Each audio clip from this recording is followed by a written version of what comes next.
Why would one of the most famous actors in the world live in hotels for nearly 2 decades? No mansion, no gated estate, not even a modest condo in LA, just hotel rooms, room service, rotating walls, and no roots. This is Keanu Reeves, worth over $380 million, and for 20 years he chose to live like a ghost in Hollywood. But the real question is, why?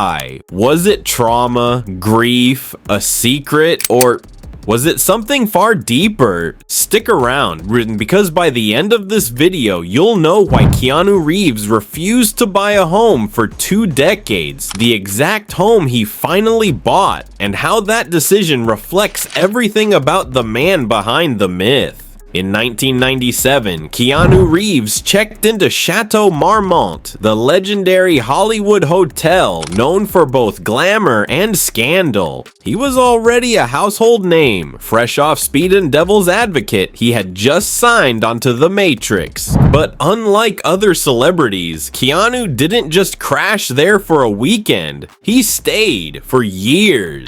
He wasn't partying in the penthouse like Lindsay Lohan or Johnny Depp. He booked the Garden Cottage number 64, a modest room with a private entrance, and kept to himself. Staff said he was quiet, respectful, and rarely invited guests. One housekeeper reportedly told Vanity Fair, "You'd barely know he was there. He always cleaned up after himself." And while he lived there, Leonardo DiCaprio bought a $4 million home in the Hollywood Hills. Tom Cruise had a $9.7 million Beverly Hills compound. Even Nicolas Cage owned multiple castles overseas. But Keanu? Still in a rented room. Loop that thought, because to understand why, we need to go back to the worst year of his life. In 1999, Reeves was expecting his first child with partner Jennifer Syme, but their daughter, Ava Archer Syme Reeves, was stillborn on Christmas Eve. Less than 18 months later, Jennifer was killed in a tragic car accident on Cahuenga Boulevard after attending a party at Marilyn Manson's house. Keanu was 35. He had just made $35 million from The Matrix, and he was completely alone. He later said in an interview, "Grief doesn't end, it just changes shape."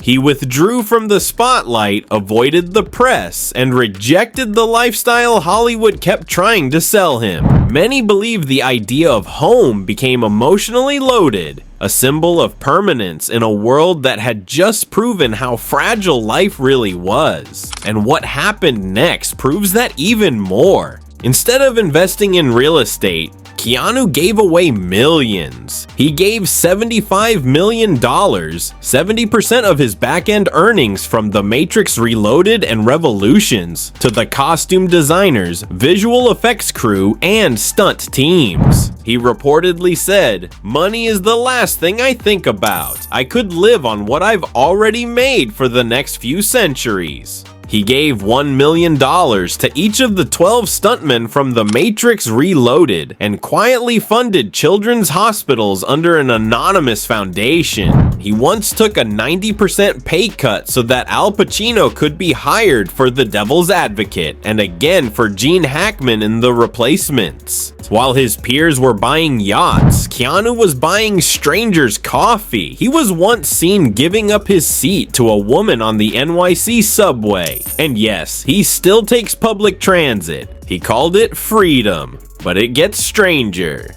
Throughout the early 2000s, Keanu lived like a polite drifter. He rotated between Chateau Marmont, the Mercer Hotel in Soho, and short-term rentals across Vancouver, LA, and New York. In LA, he was once spotted living for months at the Sunset Marquis, renting out a basic suite for $500 per night. People close to him said he would sometimes spend entire weeks alone, walking to nearby diners, reading novels, and scribbling poetry in notebooks. Paparazzi photos captured him eating a sandwich on a park bench, alone, silent, unbothered. The world kept asking, why hasn't Keanu Reeves bought a home? And in 2003, after more than 15 years in hotels, he finally did. Keanu purchased a 5,607 square foot modern home in the Hollywood Hills for approximately $5 million. The house sits above the Sunset Strip, tucked away on a private road.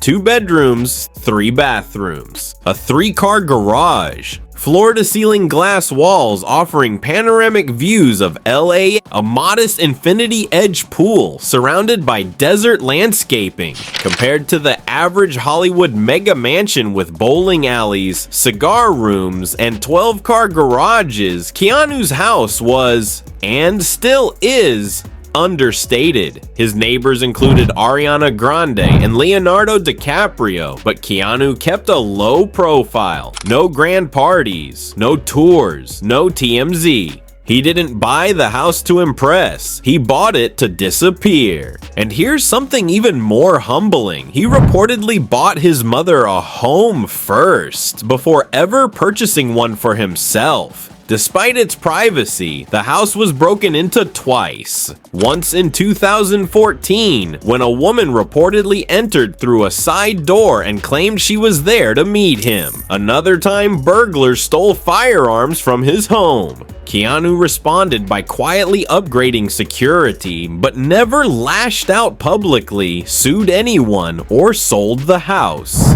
He just kept living, reading at cafes, writing poetry, taking fans to lunch when they recognized him. His house never became a castle, it became a sanctuary. But to understand why he waited so long, we have to close the final loop. While most people buy homes as trophies, Keanu saw them as anchors. In one interview, he said, "You know that feeling when you get home and it's quiet. That's what I'm searching for." For 20 years, he lived without roots. And maybe that's because nothing in his life, fame, love, even life itself, felt permanent. By 2003, his peers already had palaces. Denzel Washington had a 28,000 square foot estate in Beverly Park. Tom Cruise had 3 mansions across the US. Will Smith had a 150-acre ranch in Calabasas. And Keanu, a 2-bedroom retreat behind a gate. He didn't want status, he wanted silence.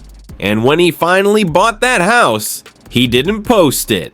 He didn't film a YouTube tour. He just went inside and closed the door. Keanu didn't just buy a home, he found peace.